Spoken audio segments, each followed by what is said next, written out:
You have to be careful about making a weird show or watching a weird show. Hello, this is Greg Smalley on Pod 366, a Weird Movies podcast. Joined today for this very special episode by the resolute Giles Edwards. Hello, everyone, and Happy New Year. Happy New Year's. We're recording this on New Year's Eve, and the big ball's just about to go down. Yeah, you can't see. Yeah, behind me too. Also, huge crowds just beyond that curtain. Right, and you will be seeing this on New Year's Day, most likely, if everything goes according to plan. This is, of course, our big year in review episode, the best and weirdest and best weird movies of 2025. We're going to go through the composite lists that we've compiled. But before that, Giles, there was like one piece of news this week. Did you see that piece of news? I did give that piece of news a look. It seems the sad sacks at the Guardian really just want Megalopolis to die. Megalopolis. Yes, it's a very snarky article that I sent to you about Megalopolis. Although I think ultimately the writer is happy that it's getting a review. He just are getting a release and having a new lease on life. He just doesn't think all that highly of the movie or want to see it again. But he did say he enjoyed it the first time he saw it. Wow. But the news is that too late for you to react, most likely, is that Megalopolis is getting a re-release on New Year's Day in the U.S., exclusively at Alamo Drafthouse Theaters. You probably know if you have an Alamo Drafthouse Theater near you. Francis Ford Coppola wants to make this a annual New Year's Day tradition to have screenings of Megalopolis. We'll see how it goes. Drafthouse is willing to play along for 1 year at least. So go out and see Megalopolis today if you want to, and you can. You live in one of those cities like Austin or New York where they have an Alamo Drafthouse. To me, the more exciting news was that Coppola wants to, he refuses to give up on Megalopolis. He wants to do another cut called Megalopolis Unbound, which would be longer. The movie was already 2.5 hours long, but he says weirder as well. He wants to, I think, reinsert a lot of dream sequence footage that he cut from the original. Maybe a longer drug trip sequence for Adam Sandler to go. Sandler? Well, that would be something. Driver, but yeah. Adam Driver. What did I call him? Sandler. Oh, gosh. Adam Sandler in Megalopolis. Actually, Adam Sandler and Adam Driver in the same movie would be fascinating. Although I couldn't keep them apart. Tell them. What do you think of this idea, Giles, or this whole notion? Oh, I think why not? But then again, my tastes toward a lot of things tend to skew toward excess. Mm-hmm. And I enjoyed Megalopolis. I understand you did, and it was L. Rob Hubbard. He was the third of our 3-person review for that when it had its original theatrical run. And it's a novel piece of cinema. It's from a guy who knows how to make a movie. It's got all kinds of names in it. I found it to be highly enjoyable, but then again, I don't demand everything makes sense because, well, if I did, I wouldn't be working at 366 Weird Movies. So, why not go for it, Mr. Coppola? Sure, of course. And it's a glorious success. I think part of the point of the angle that the snarky writer for The Guardian was taking was that Coppola is trying to force this into becoming a cult movie rather than letting the audience make it one on their own. He's the cult leader trying to force this on us.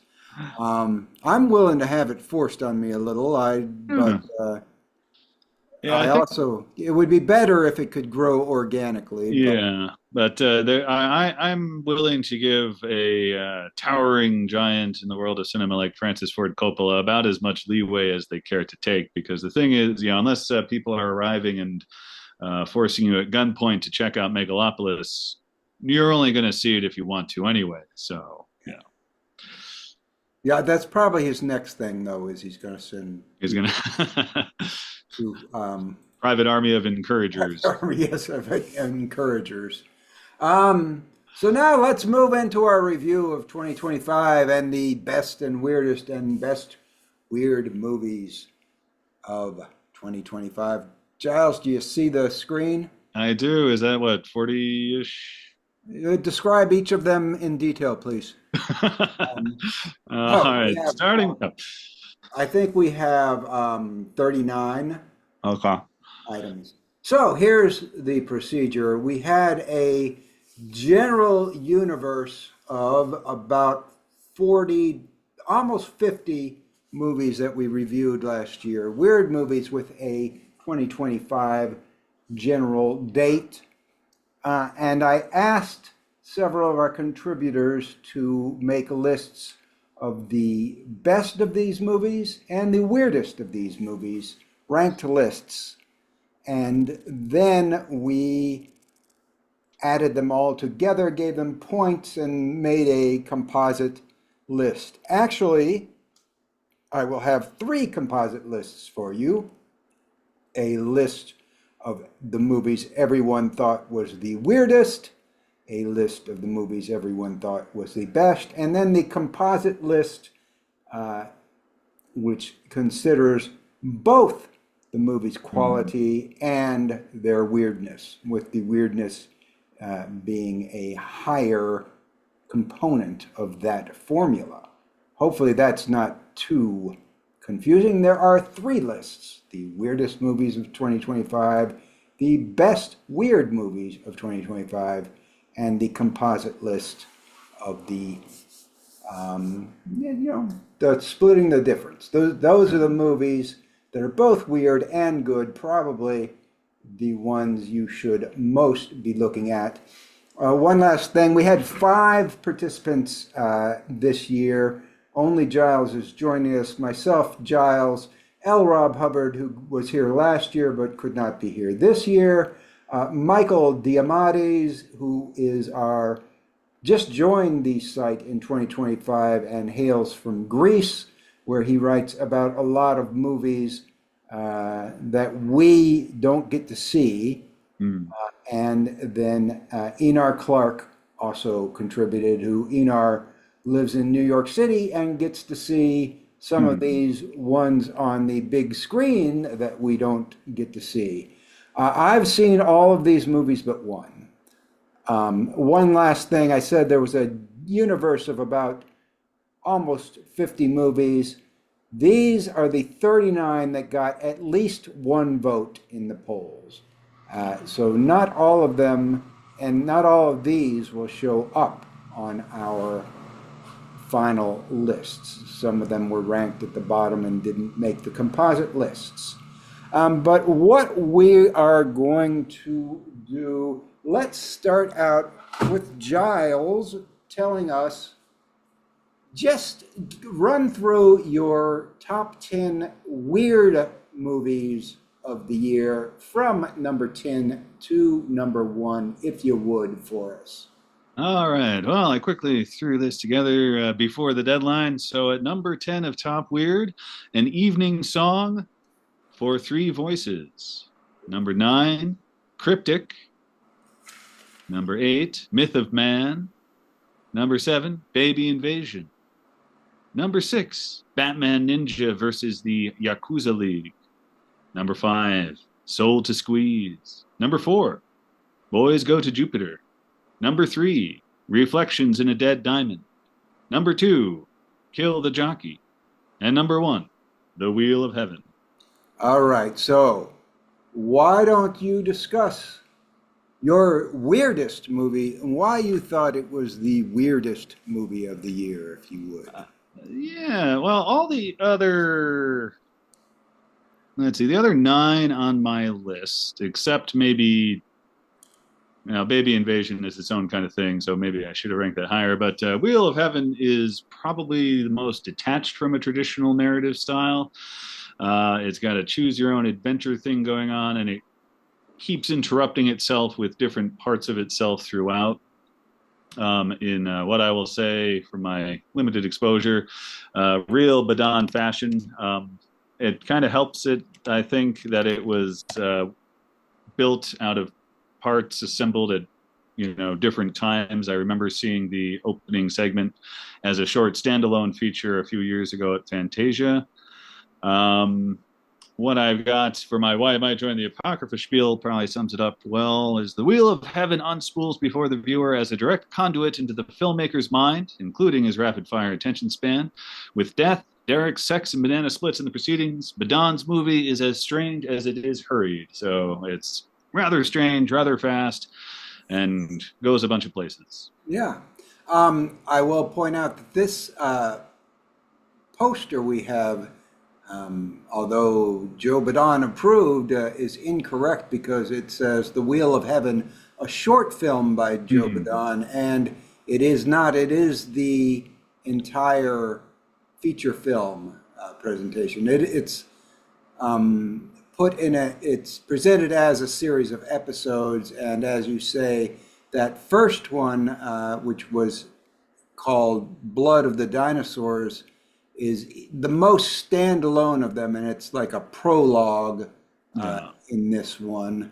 That was released beforehand, and I think he probably used that to raise the additional funds to get the entire feature made. But it's not a short film, as the poster falsely proclaims. It is, in fact, a feature film, which you can find online now. It is on DVD and coming.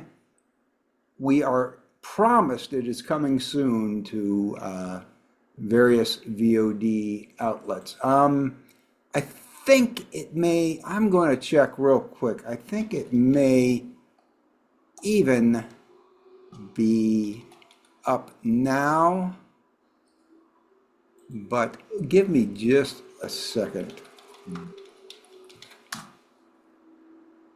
No, I don't think it is up now, but it will be up.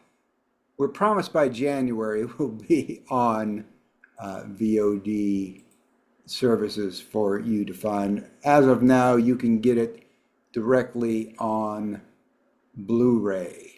So it is a little bit of a more obscure movie at this point in time. Allow me, if you would, to run through my weirdest movies of 2025. I start out at number 10 with the comedy Ebony and Ivory. Then Batman Ninja versus the Yakuza League also made my list. My number 8 was The Actor. Number 7 is Universal Language. Number 6, Myth of Man, also on Giles's list.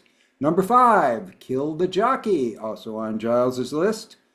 Number 4, She Loved Blossoms More. Number 3, Baby Invasion, also on Giles's list.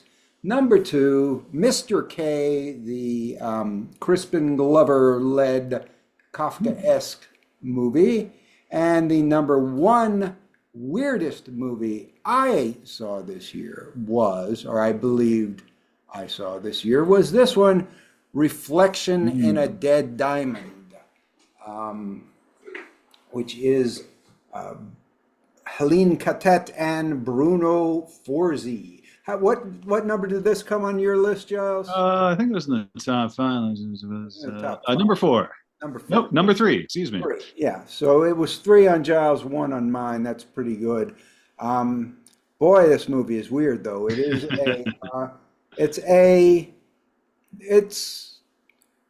there's sort of a narrative, I guess, maybe, that you could tease out of it. I think it's a fool's errand and probably counter to the director's intention. Yeah. But you can find a plot in there if you look hard and you're into that. but it's more of a kind of prismatic thing. It's just a series of episodes themed around the Euro spy movies of the 60s, the kind of James Bond knockoffs that came from Italy and Spain and places like that. Germany often featured international casts. Yeah. If you're lucky, you've seen some of those movies, but this takes those kind of tropes and shatters them into a million pieces and reflects them back at the viewer. It hints at, comic book. It has a whole comic book kind of sensibility. It's just a pop art kind of archetype thing that just gets spun out over and over. Lots of women in skin tight black suits, black latex suits, who are deadly femme fatales.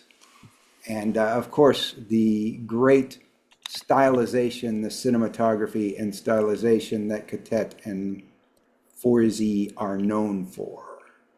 So that's Reflection in a Dead Diamond was my weirdest movie of the year. We won't go through the other three who aren't here, their list of weirdest and best movies. I will print them in the blog post for anyone to peruse to see how people voted. But while we're here, let's go on to the weird movies that were the best, the highest quality movies of the year, according to Giles Edwards. Are you ready, Giles, to go? I'm ready, and I'll just provide the quick caveat that looking at the list of everything we've reviewed, I observed that I don't watch that many movies for someone who's a movie reviewer, so this is limited to the handful I've actually reviewed. Starting with number 10 of my top 10 2025 non-weird list is Baby Invasion, Kryptic, Myth of Man, Soul to Squeeze. Coming in at number 6 is An Evening Song for Three Voices.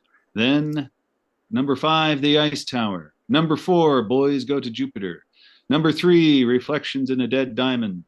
Number 2, Batman Ninja versus the Yakuza League. And my movie I most enjoyed from reviewing this past year is Kill the Jockey. Kill the Jockey. All right. Kill the Jockey did pretty well. I will say I don't think that anyone saw every movie on the list, and I don't think that any movie on this list was seen by everyone, or at least not voted, but for by everyone. But so that makes it an interesting, kind of a little uneven list.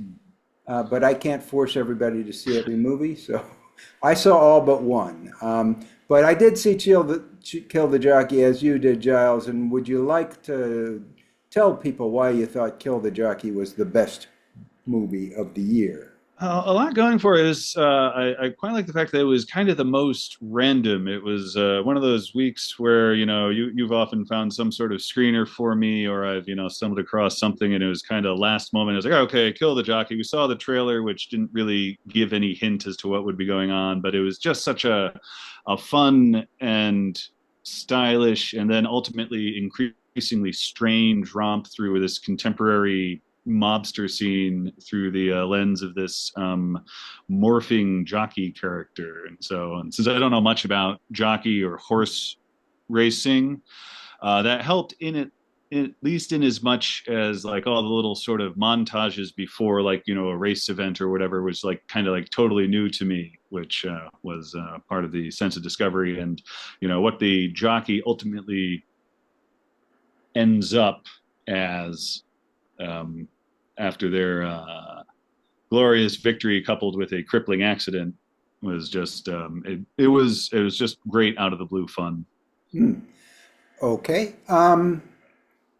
You should mention also that this is an Argentinian movie, so it's not only the unfamiliarity of racing, horse racing, but it's specifically Argentinian style horse racing, which might have different traditions and things from American version. Although I think it's fairly similar, but Yeah. Oh, yeah. This also gave me perfect, like, if ever I'm asked what my favorite sports movie is, I finally have an answer.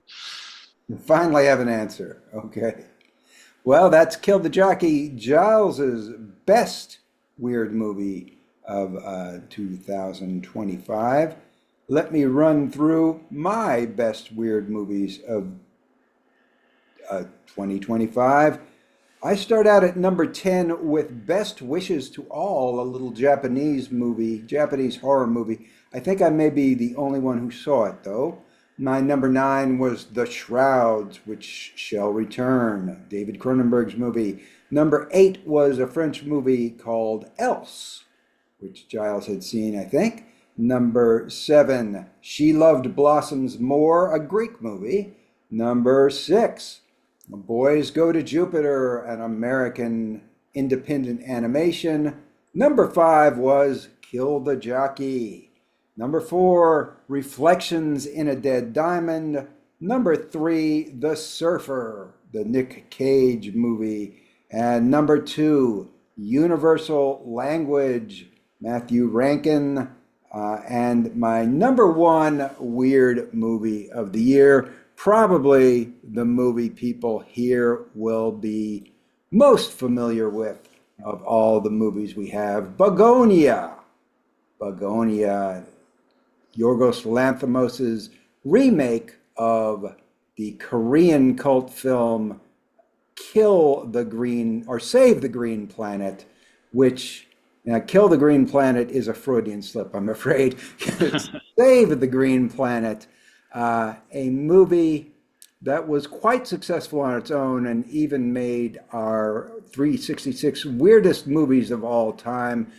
But Yorgos Lanthimos does it even better by getting Emma Stone and Jesse Plemons to play the main roles. So now you have the great script and the craziness, but you also have Yorgos's sort of slanted view on things, and you have Academy Award quality acting, top-notch production values.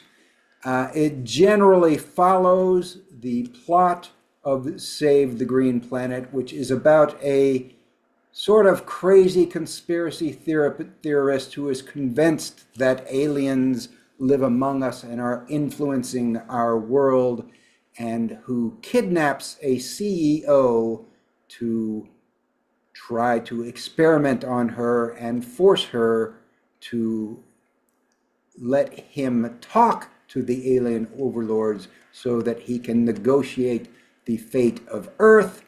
The CEO in question happens to be Emma Stone, and they play sort of a cat and mouse game where she tries to convince him using all of her corporate rhetoric techniques to let him go, and some tricks, and it gets more psychological, and then at the end it takes a twist, of course, a turn that hopefully the audience won't see coming.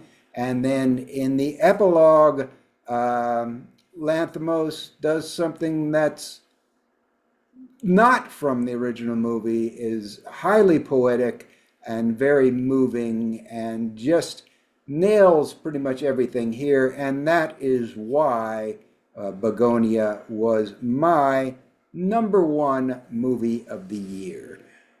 Giles, I think what we should do now is take a little break and come back to discuss these composite lists, because I'm not sure we will have enough time in this first session to do so. All right. Are you amenable to that? I can do that. All right. We're going to pause, come back, and go through the composite lists of the 2025 best movies, the 2025 weirdest movies, and then the consensus considering both weirdness and quality. And we'll see you very soon. Bye-bye. Yep. And we're back with the best and weirdest and best weird movies of 2025. So we went through Giles and I's Giles and my personal list. And now we will go through the consensus ratings for the weirdest movies. When you add them all together, this is what our staff believed were the weirdest movies. There are some ties here also. Number 10 was The Shrouds, David Cronenberg's. Number 9, The Myth of Man, that indie fantasy. Number 8 was Boys Go to Jupiter. Number 7, She Loved Blossoms More. Number 6 was one that probably would have been higher if more of us had seen it. I myself didn't get to see it. This is based on only 2 of the 5 people seeing it. It was the Quay brothers' Sanatorium Under the Sign, or Sanatorium Under the Sign of the Hourglass. My apologies for mangling that. Number 6 was Universal Language. Number 5 was Mr. K. Number 4 was Reflections in a Dead Diamond, which we have discussed. That was number 3. Number 2 was Baby Invasion. And number 1, Kill the Jockey. Again, The Shrouds, Myth of Man, Boys Go to Jupiter, She Loved Blossoms More, Sanatorium Under the Sign of the Hourglass, Universal Language, Mr. K, Reflection in a Dead Diamond, Baby Invasion from Harmony Korine, and Kill the Jockey, which we've already discussed. In terms of the top quality movies, this is what our consensus list came up with. Number 10, Baby Invasion. Number 9 was a tie between The Ice Tower and She Loved Blossoms More. Number 7 was Sanatorium Under the Sign of the Hourglass. Number 6 was The Shrouds. Number 5 was Boys Go to Jupiter. Number 4 in a tie was Bugonia and Reflections in a Dead Diamond. Number 2 on the overall best movie voting poll actually is a tie for first place between Kill the Jockey and Universal Language. Let's go. We can discuss the top 10 in the composite list as I go through that. Because the top 10 starts with The Shrouds, which we happen to have up right now.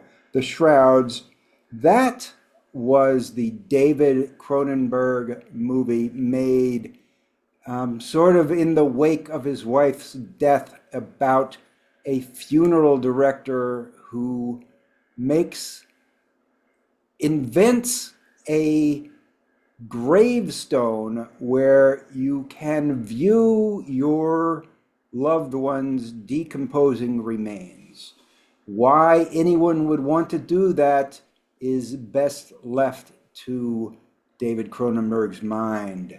But of course, this being a Cronenberg movie, there is a conspiracy involved in this, as hackers take over the gravestones.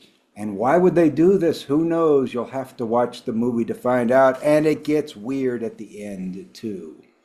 Beyond that, he also has an AI assistant who is in the mode of his dead wife and who ends up maybe turning on him or perhaps misleading him, might not be able to be trusted, has lots of dreams about his dead wife, and may have a little infatuation with his dead wife's sister, played by Diane Kruger, who also plays the wife, so a dual role for her. It's a little bit better probably than other late Cronenberg movies. It was good enough to get to 10 on our consensus list. I think you did not see that one, Josh, right? I did not. Yeah, looking at his oeuvre, looks like the latest film of his I've seen was Eastern Promises, though I barely remember it. And before that, Spider. So going back a couple decades. Okay, that was number 10, but it tied with this one. Whoops, I can't get them both up at the same time as I would like to. This was She Loved Blossoms More.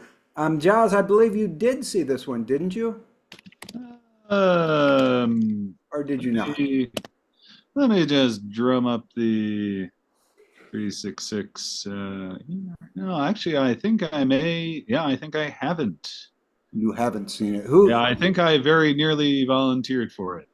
Okay, who did the review? It was Enar Enar Clark. did the review. Okay. I believe, Giles, if you had seen this one, you probably would have voted for it and it would have ended up higher. It struck me as a somewhat Gilesy movie for some reason. Well, as I say, I did.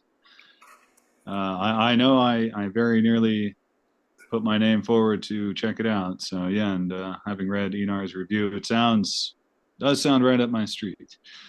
Can you do any pull quotes from Enar's review there? Yeah, all right. So, here's a good start to the Why Am I Joined the Apocrypha. Quote, hallucinating your dead mom as a talking vaginal flower, complete with glowing clitoris, might be a totally natural Oedipal response for a son still processing grief and loss. But when Hedgehog then makes a psychedelic drug from said flowers who can hold a seance with a trans-dimensional severed head to perfect his time travel experiments, things get pretty weird. So... It is a very weird movie, a very blatantly Oedipal movie. So it's about three Greek kids. They're adults, young adults in their 20s. Their mother has died, and they're trying to build a time machine to somehow bring her back to life. However, what happens instead is that this time machine seems to go not back in time or forward in time, but to some sort of other dimension that's quite surreal.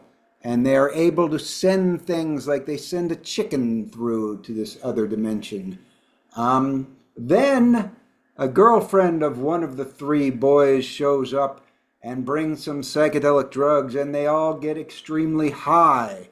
And while high, they decide they want to smoke the flowers that are growing from their dead mother's grave, which gets them even higher. And then things start getting really weird when they go through the machine themselves. If you can see this image on screen, there's the image of a woman whose head is kind of split open. And then inside there are these gold leaves and an eye in the middle. That appears in the movie and is very, very strange. It is a rather low budget movie from Greece. Some of the effects are not, perhaps what you would hope for, but you gotta roll with it. Because the strangeness kind of takes over and carries it through. And I really like the names of the three sons are Dummy, Japan, and Hedgehog. So that's... that's their English translation, Dummy and Hedgehog. Hedgehog is the main character. Dummy is the least intelligent of the three. I think he's the one, though, that is the psychedelic chemist. More of a cook than a chemist. And Japan, I think, is more of the computer specialist, and Hedgehog is kind of the leader of the group and spearheads the project. They also have a mysterious financier played by Dominique Pignon, who has his own reasons for financing this time travel machine. And so it's a very, very good movie. I think that if Giles had seen it, it probably would have ended up placing higher on this top 10, but so it goes. At the number 8 composite position, based on quality and weirdness, we had Bugonia, which we already discussed quite a bit in the previous segment. At number 7 in the composite list is Christopher Nolan Presents, a film by the Quay brothers, Sanatorium Under the Sign of the Hourglass. Now, neither Giles nor I saw this other than the clip that was released to YouTube. Enar and El Rob were able to see this in theaters, and based on their 2 ratings, it came in at number 7, which means they both rated it very highly to compensate for the 3 of us who didn't see it at all. I don't know, Giles, do you have any background or anything you can give folks about Sanatorium Under the Sign of the Hourglass, since we haven't seen it? I guess nothing in particular. I years ago I did review a whole bunch of I think what was then all their extant short films, and from the clip that was played seems in keeping with that, and so I suspect that is also quite probably deserving a higher ranking, just a matter of availability working against it. Yes. Should probably come out on VOD and physical media in 2026, I would predict. This story is by Bruno Scholes, correct? Am I correct? Yeah, Street of Crocodiles guy. Who also did Street of Crocodiles, and the Quay brothers also did an adaptation of his Street of Crocodiles. This is a stop motion animation mixed with some live actors that sort of is reminiscent of the feel of Street of Crocodiles, I would say. It's got that eerie, avant-garde, dissonant musical soundtrack, the stop motion, the puppets. Sanatorium Under the Sign of the Hourglass was also made into a canonically weird movie in the 70s by the Polish director Haas. It was a very straightforwardly surrealist about a guy wandering through this sanatorium where every room was like a different surreal vignette. So that's Sanatorium Under the Sign of the Hourglass, the K Brothers, number 6. And the next movie, that's number 7, the next movie on the list, number 6, is kind of similar in a lot of ways to Sanatorium Under the Sign of the Hourglass. This is Mr. K, presented here in this poster in a sort of, as if it were a Soviet movie, which it is not, but kind of has a little bit of that feel, I guess. So Giles did not see this, so I will describe Mr. K a bit. Crispin Glover, of course, who doesn't really go very crazy in this. He's much more of a straight man, which is a bit unexpected, perhaps. He is a magician who checks into this hotel, a hotel where you can not only leave, but you can't even check out anytime you like, because you can't find the way to the reception desk. And every time you see the woman that mans the reception desk, she manages to scurry away before you can find her. But once you enter and go into your room, you are in this labyrinth where everybody appears to have lived for many, many years, and they want you to work in the kitchen. Nobody is really focused on escaping. Everybody wants to live there forever and just accepts this as normal reality, except for Crispin Glover's character, who is constantly seeking a way out. But there is a small sect who consider him to be the liberator. What that means is never fully explored, or never fully divulged, at least. I'd say it's explored quite a bit, but eventually Crispin Glover's character decides to break into the walls, and he finds something there that brings to mind H.P. Lovecraft. How's that? Yeah. I've certainly always happy to see Crispin Glover, and even as the normal guy, so to speak. So to speak. Um, and this is one of those movies that I'll probably see sooner rather than later. I'm kind of intrigued by this poster image with the 18 plus notification on it. I can't imagine what There's a little bit of sex, a little bit of bad language. It's not really. It would be an R rating in okay. U.S. Soft, kind of a soft R, but Okay. Yeah. it's not extremely. It's just more weird than anything. Oh yeah, this reminds me when Dark City was put before the MPAA, they were leaning towards R without being able to specify exactly why, other than one of them saying, "Oh, it's just so weird." Yeah.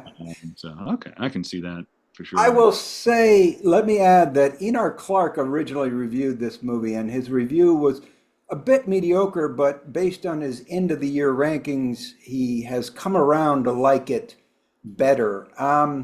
He does, in his defense, say that he was misled with this movie. The title, Mr. K, and some information he read had led him to expect that this was an adaptation of Kafka, and specifically The Trial, when it really is nothing of the sort. It has, sort of a vague Kafkaesque feel to it, but it's much more in the vein of Alice in Wonderland with a touch of H.P. Lovecraft. And I think once he came to a reckoning with that, he tended to like it better. So I think that even though it was not nominated as an apocryphally weird movie, we might upgrade it. Cool. But let's go to our number 5 movie on the consensus list. Mixing weirdness and quality. We come to this movie, which nearly everyone in our group, I think this might be one that everyone saw. No, I think one person missed it. But everyone who saw it rated it, gave it pretty good ratings. It's Boys Go to Jupiter. Giles, would you like to talk about this one? Sure. Yeah, this is done up in at least it reminded me very much of mid '90s VGA graphics kind of thing. So that's certainly 30 years after that was a thing. Was an odd throwback for someone who had grown up around different games that had these vibrant colors and sharply delineated tube semi-curved shapes. The plot I have here is it's winter break in Florida, and teenage dropout Billy 5000 is gigging to get $5,000, but instead finds a donut-shaped alien creature. Billy 5000, of course, is the son of Mrs. 5000. She shows up very barely in a brief scene, shouting out from her trailer. But this has obviously the cosmic angle. It also has a hyper-intelligent dolphin thing heading a semi-sinister corporation, and it's a musical, and it's obviously any number of voice actors for the different characters, but otherwise was pretty much a one-man band kind of situation in regards to writing it, storyboards, doing all the programming to make the graphics in question. And we had a fun chat, I remember, with the director, Julian Glander. This is one of those, there's no good reason for this movie to exist, but thankfully it does. And it's, entertaining, has a little bit of heartwarming elements to it. It's funny.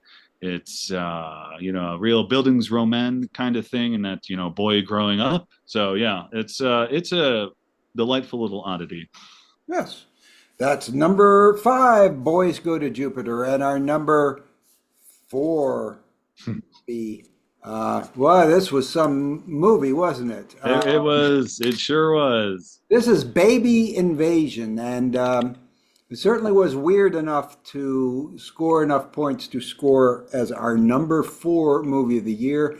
I think some people even voted it as one of the best movies of the year.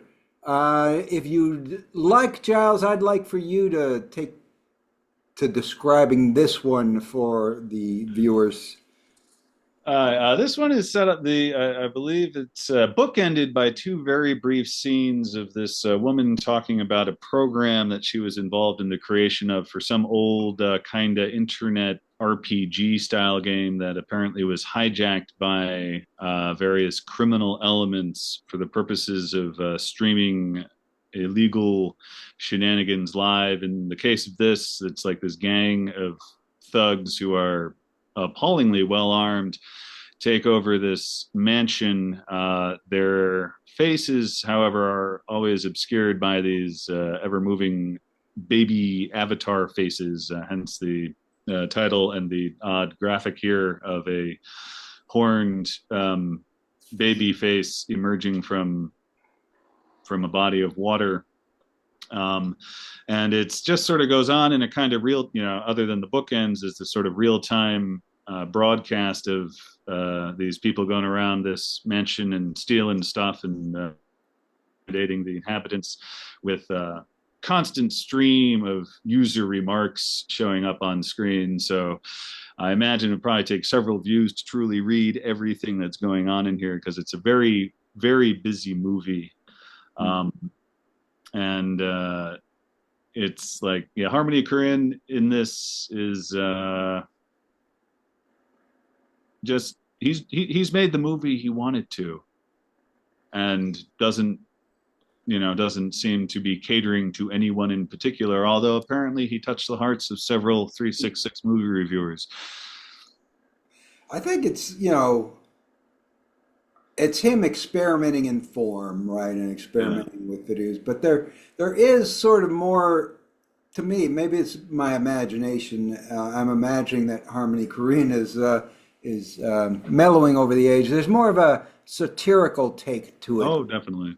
In the sense that he's satirizing our obsession with screens and with game playing, and with the way that is distancing people from reality and getting rid of a lot of empathy. Whereas some of his movies before seemed to be just him doing a geek show for geek show's sake. He's doing a geek show that kind of seems to have a point about modern life and the way we live today. So yeah, I think I was a little kinder to it than some of his other more geek showy movies. Yes. I have limited exposure to other works, but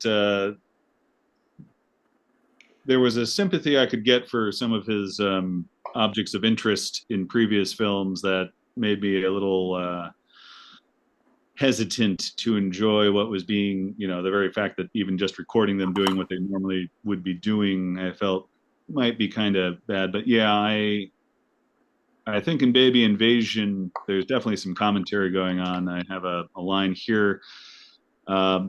I can only recommend this somewhat because of my degree of disorientation by the end, as game, metagame, meta-life, and life became increasingly difficult to differentiate. The occasional shots of the gamer suggest none of this is real. The security camera suggests it is. And this muddling, I suspect, is Korine's overarching goal. Yeah, I think that is the point, right? That all these screens and things, the constant barrage, and our ability to manipulate them affect our views of reality, changing human psychology in real time. Whee! So it's an interesting film. Definitely very experimental and successful, I'd say. So now we move on to our number 3 consensus movie. And Giles, did not see this, correct? I did not. Because I think if you had, you would have voted it higher, and that this would score even higher than it has at number 3. It's from Matthew Rankin. You saw Matthew Rankin's previous movie, The 20th Century, correct? And like that. So this is a from Matthew Rankin, who is a Winnipegger and therefore the in the legacy of a lot of weird directors. Winnipeg only sends us weird directors, and John Pays and the very famous Guy Maddin. This is influenced. His first movie was influenced quite a bit by Guy Maddin, to the point of even using some of Maddin's favorite actors in his troupe. This one, there's still Maddin influences, but he's finding his own voice a little more. So basically what Universal Language is a movie done in the style of Iranian cinema and spoken entirely in Farsi.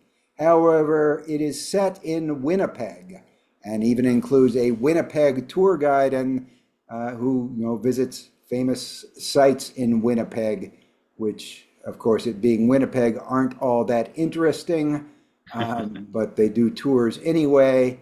Rankin himself plays the main role, and there are 2 to 4 major plot lines, and they are those intertwining plot lines where characters will see each other in their individual stories, and at the end they all come together into one satisfying narrative conclusion. It's very weird along the way, quite surreal. There is a scene with a Turkey beauty contest winner that features very heavily in this. But at the end, it does have some legitimate emotional appeal too. As you can see on this poster, somebody called it the best of Iranian cinema in absurdist Canadian comedy. So it is probably the best absurdist Iranian Canadian comedy that anyone has ever seen, I would dare say. Hard to beat. So that is Matthew Rankin's Universal Language. Came in at number 3 on our consensus list. It was my number 2 of the best weird movies and my number, 5 of the weirdest movies I saw this year. But the last 2, the number 1 and number 2 movies in our composite best of our movies that we've already discussed, so we won't need to discuss them in detail. Let's just point out that our number 2 consensus best weird movie of 2025 was Katet and Forzy's Reflection in a Dead Diamond. And that leaves our number 1 to be, Giles, do you know what it's going to be? I bet it's about a horse guy. It is Kill the Jockey, a surreal, sexy, and beautifully shot and acted film. That is true. Kill the Jockey, kind of a surprise for me. I think what happened with Kill the Jockey is you ended up rating it number 1, Giles? Yeah. I think everybody else who saw it rated it, fairly high. And so therefore it was able to get the requisite composite number of votes. But I was surprised. I expected Bugonia to do much better than it was. Bugonia is probably the movie most people have seen. Then I was not surprised Reflection in a Dead Diamond. I thought maybe that if Bugonia didn't win, Reflection in a Dead Diamond would. But it was Kill the Jockey. I had that number 2 weird, and number 1 of overall top 10. So I guess I pulled that up a little bit there. But Bugonia has done well and going to do well without our list help anyway. So maybe this will point more people toward the Jockey movie that. Right. There are a lot of movies that people haven't seen that now they can look forward to. I think Kill the Jockey is one that hopefully will get a bit of a boost. People should really look for Reflections in a Dead Diamond, I would think, and definitely universal language, which didn't do, it was released kind of at an awkward time. I thought that could have even been an Oscar, out there Oscar contender or other award ceremony contender, but it was released at the beginning of the year, and people tend to forget it. And it kind of overlapped 2 years, so it just got really forgotten. Because I remember us talking about that one for a while now.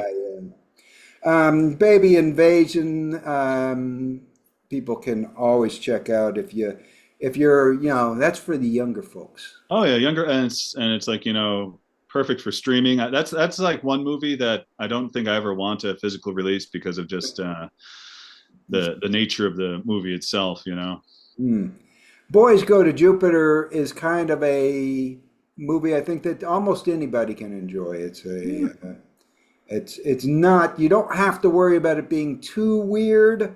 It's really cute, which is in its favor. It's and I definitely say well within PG. Not sure if there's any official. It's probably PG-13 type movie. It probably didn't get submitted to the MPAA, I wouldn't think, but maybe. I would say that's unlikely, yeah. Well, probably a PG-13 movie.